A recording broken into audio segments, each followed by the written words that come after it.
Story number 1. The Red Cheek Lady. In 2007, my family resided in Texas, in a quaint town named Naco, nestled close to a charming park called Ruby Garden. Despite its beauty, Naco holds the distinction of being the oldest town in Texas. Even our own home, like many others in Naco, seemed to carry an air of haunting. Footsteps echoing in the night and the creaking of floorboards were common occurrences. However, this tale doesn't revolve around our residence. It's about the house of an elderly lady situated on the same block as ours. My mother, a vocational nurse, frequently made house calls to tend to her patients. One day, my father's work obligations extended late, prompting my mother to pick me up from school. With her flexible schedule, I accompanied her to the home of an elderly Mexican lady in need of medical attention and medication. Upon arrival, my mother input the code at the door, granting us entry. The house was modest, comprising a dining room and a living room, devoid of any hallway. 2 doors in the living room led to the bedrooms. Instructing me to sit in the living room, my mother proceeded to enter the bedroom to attend to the old lady. She emerged shortly thereafter, silently. My mother then made her way to the dining room, using the lady's home phone to make a call. As my mother conversed on the phone, the old lady peered out from the bedroom corner, beckoning. "Hey! Hey! Come here! Come in here!" with a fleeting smile, before retreating to her bed. This repeated intermittently. Her cheeks appeared to be very red. Following the call's conclusion, my mother joined me in the living room. Moments later, the old lady's daughter, Lisa, arrived and joined my mother in the bedroom. Subsequently, they returned to the living room to await the arrival of other family members. My mother extended her condolences to Lisa, who shared that since her father's passing and their relocation to this smaller house, her mother had experienced hallucinations, frequently sighting a lady with flushed cheeks. Initially fine, her health had deteriorated since. The revelation sent shivers down my spine, prompting unsettling thoughts. So, the person in the room was actually deceased. Then who was the figure with flushed cheeks peeking at me earlier? I pondered. After the arrival of other family members, my mother assisted them with arrangements before we departed. In the car, I questioned my mother about any other occupants in the room, to which she responded in that there's no one else but the deceased old lady. It appeared that upon entering, she had encountered the old lady's lifeless form, as if she had simply drifted off to sleep and never awakened. Relating my experience to my mother, I could see the fear etched on her face. That little old house seemed imbued with a haunting presence. Yet, despite her trepidation, my mother's bravery in her profession remained unwavering, a testament to her resilience amidst the unknown.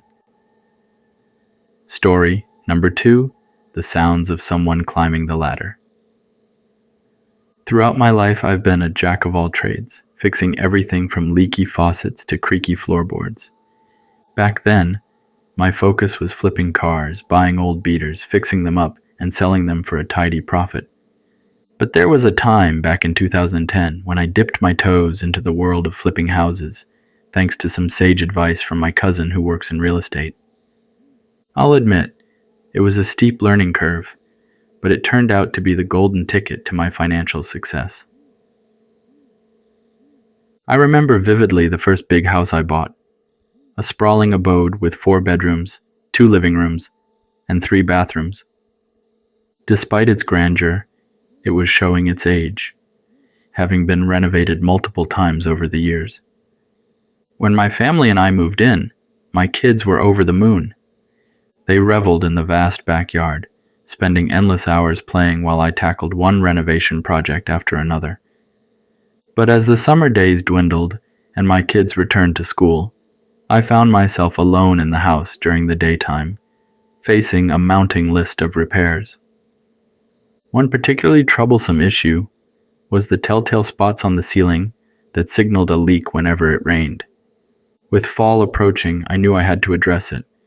Armed with a ladder, I ascended to the attic, only to find the light bulb had already burned out. Undeterred, I fetched a couple of flashlights and returned to the dimly lit space. As I scoured the attic for the source of the leak, I was startled by the sound of footsteps on the ladder below. Assuming it was my wife returning home early, I called out, but the footsteps ceased abruptly. I looked back towards the attic hole where my ladder is, and I saw the top of someone's head with gray hairs. My wife don't have gray hairs, but it could be due to the lighting. I called out, "Babe." Then that person went back down the ladder. Curious, I walked over to the attic hole and looked down the ladder. No one was there. Curiosity piqued, I descended the ladder, only to find the house deserted, the door still locked tight.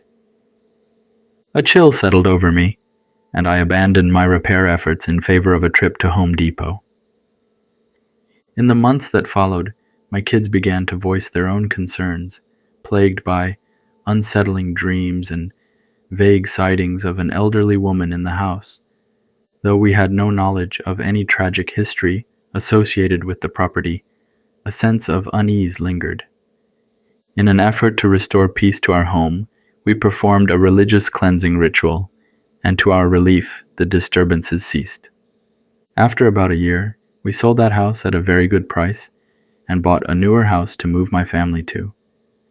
With the profits from that first big old house, I was able to afford another old house to fix up and rent it out. As a person that's in the real estate space, I don't mind if someone was sick and died in a house. I will still buy that property if it comes at a good price and profitable. However, I would avoid houses with a history of someone committed suicide or was murdered in it. Story number 3, The Little Boy in Our Garage. This event took place in 2019, just before the pandemic struck. My family and I relocated to a house in the countryside. However, with new houses sprouting up in the vicinity, our once isolated dwelling began to feel less secluded. My parents are avid enthusiasts of scary stories, so prior to our move, we equipped our new home with a security system. This system promptly notifies us via smartphone whenever a door or window is opened.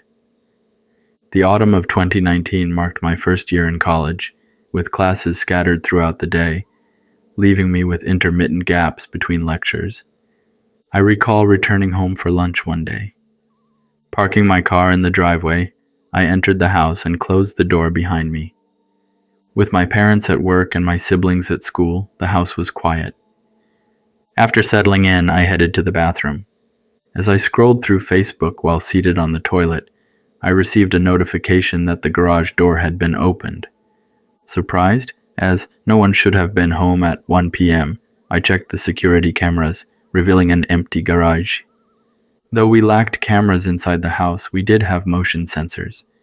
Activating them with my smartphone, I received an alert indicating movement in the hallway. Having finished in the bathroom, I washed my hands and exited.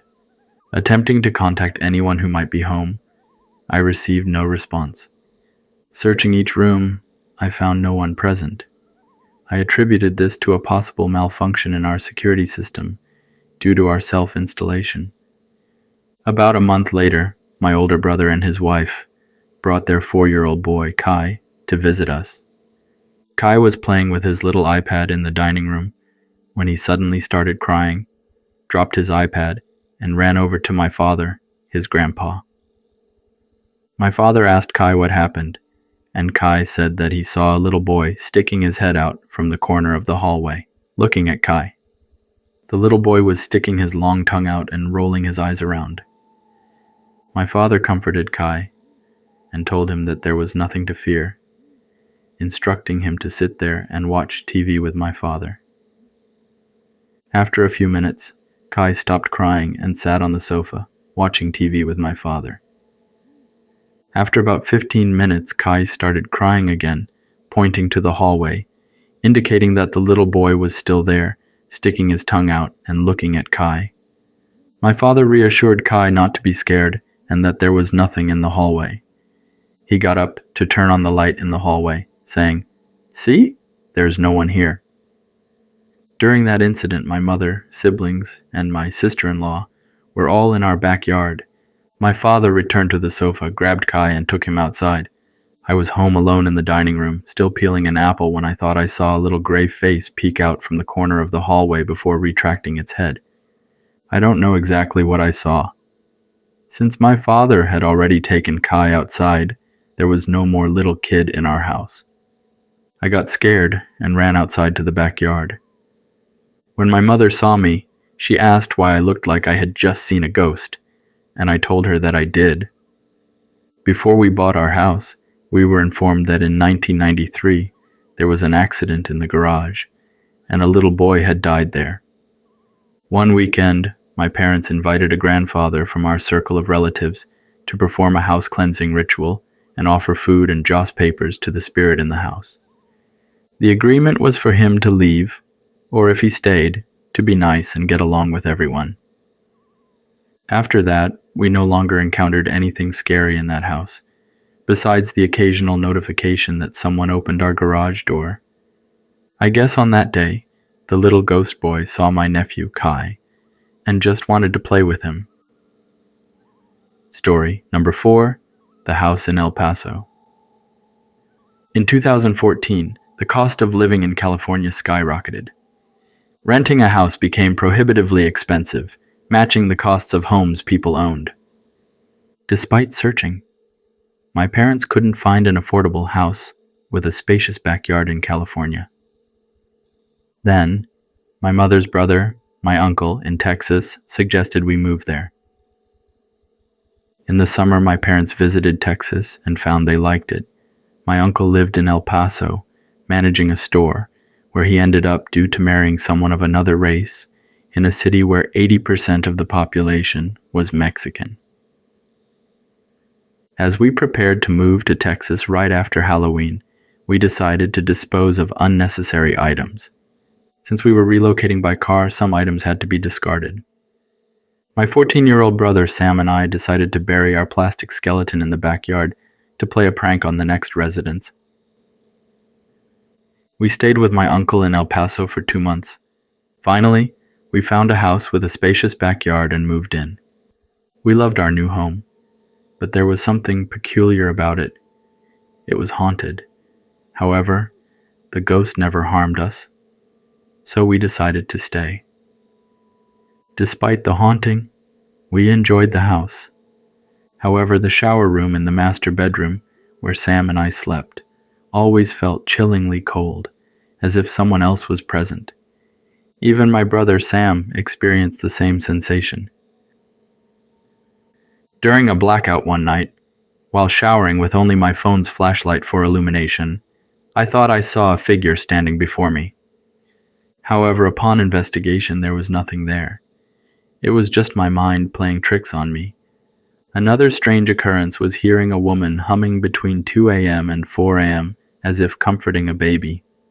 All occupants of the house were aware of this, but it never caused any trouble. After 2 years, my father decided to build a pond in the backyard. During excavation, we stumbled upon human bones. Subsequent investigation revealed they belonged to a mother and her baby girl, buried there around 200 years ago. This discovery made headlines in the local newspaper, the El Paso Times. Despite the unsettling find, we continued living in the house.